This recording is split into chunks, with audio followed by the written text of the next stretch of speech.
Now to a Fox 5 update. In November, the ALS Association had a Ford truck stolen right before its annual charity walk. And nearly 60 days have passed and the truck has been found, but it is not in good shape. Fox 5's Danny Maston has the story. It literally takes your breath away, especially because it had everything for walking. David Allen in shock when he saw the truck, all of the items and sentimental values for the annual Walk to Defeat ALS gone the morning of the event. Those are the final things for lots of people who have passed away. Those are the last things that we have to remember. David says the truck vanished on November 13th near Twain and South Pecos Road.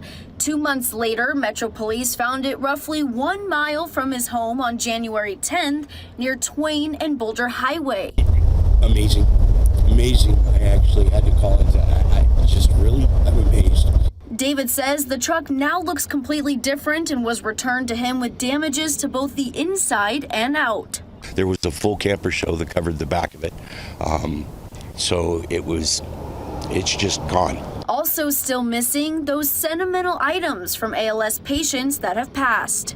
There's worker kind of things that were left in the back of it that it appears as if they were using it on job sites and things of that nature. Between $15,000 and $20,000 worth of items were stolen from the truck, and the association says they are always in need of donations. I'm Danny Maston, Fox 5 News, local, Las Vegas.